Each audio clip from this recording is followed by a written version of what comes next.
જ્યારે જ્યારે પણ મરચી અને શાકભાજી વાવેતરની વાત આવે ને ત્યારે વાયરસની એક સૌથી મોટી સમસ્યા સામે આવે છે.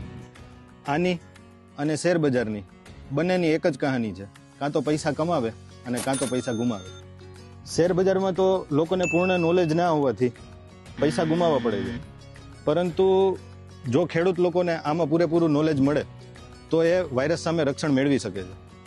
તો આજે આપણે ખેડૂત લોકોને વાયરસ વિશે થોડુંક નોલેજ આપી અને એની મરચી બચાવવાનો પ્રયાસ કરીએ, એટલે કે વાયરસ સામે રક્ષણ આપીએ. તો એવા 3 થી 4 મુદ્દા ઉપર આપણે વાયરસ સામે પૂરેપૂરું રક્ષણ પણ મેળવી શકશું અને સાથોસાથ ઉત્પાદન પણ વધારી શકશું અને દવાનો પણ ખર્ચો ઘટાડી શકશું. મુદ્દા નંબર 1, યુરિયા, એમોનિયા, ડીએપી ને પોટાશ આવા ખાતરોનો ક્યારેય મરચીમાં અથવા અન્ય કોઈ શાકભાજીમાં ઉપયોગ ના કરવો, કારણ કે તેનાથી ઘણી વખત પાંદમાં એટલી હદે કોમળાશ આવી જાય છે જેના કારણે જીવાતોનો ઉપદ્રવ વધે છે અને પરિણામે આવા પાંદ થઈ જાય છે. જો તમારે કોઈ પણ ખાતરનો ઉપયોગ કરવો જોઈએ તો નીચેથી તમે તમામ પ્રકારના ગ્રેડ આપી શકો છો, જેમ કે 19-19, 0-52-34, 12-61-0, કેલ્શિયમ નાઇટ્રેટ, આવા ગ્રેડ તમે નીચેથી ડ્રીપ થ્રુ આપી શકો છો. મુદ્દા નંબર 2, શાકભાજી પાકોમાં ક્યારેય પણ સિન્થેટિક દવાનો ઉપયોગ ના કરવો, જેમ કે ઇથિયોનસાઇપર, પ્રોફેનોસાઇપર, ક્લોરોસાઇપર.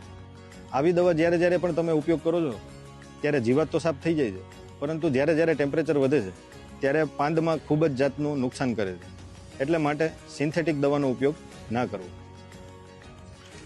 મુદ્દા નંબર 3, જીબ્રેલિક અથવા જીબ્રેલિકવાળી કોઈ પણ દવાનો ઉપયોગ કરવાનો નથી, કારણ કે જ્યારે પણ તમે લોકો જીબ્રેલિકવાળી દવાનો મરચીમાં ઉપયોગ કરો છો ત્યારબાદ 15 દિવસ પછી પાનની હાલત ખૂબ જ ખરાબ થાય છે, જેમ કે તમને જોવા મળે છે. આ રીતનું પાન જોવા મળશે. બીજો મેં મુદ્દો કીધો કે જીબ્રેલિકવાળી કોઈ પણ જાતની દવા, આની પાછળનું મુખ્ય કારણ એ છે કે ઘણી વખત બાયો પ્રોડક્ટમાં જીબ્રેલિકનો ભાગ જોવા મળતો હોય છે, જેથી કરી તમારે લોકોએ બાયો પ્રોડક્ટનો પણ ઉપયોગ નથી કરવાનો અને જીબ્રેલિકવાળી કોઈ પણ દવાનો ઉપયોગ નથી કરવાનો. મુદ્દા નંબર 4, વાયરસની વેક્સિન એજીફોર્ટ દવાનો ઓછામાં ઓછો 2 વખત ઉપયોગ કરવો. ભાદરવા મહિના પહેલા અથવા તો ભાદરવા મહિનામાં ઓછામાં ઓછો 2 વખત ઉપયોગ કરવો. આથી દરેક ખેડૂત મિત્રોને જણાવવાનું કે આ 4 મુદ્દા ધ્યાનમાં રાખી અને દવાનો છંટકાવ કરવો અને એજીફોર્ટ દવાનો ઉપયોગ ઓછામાં ઓછો 2 વખત કરવો.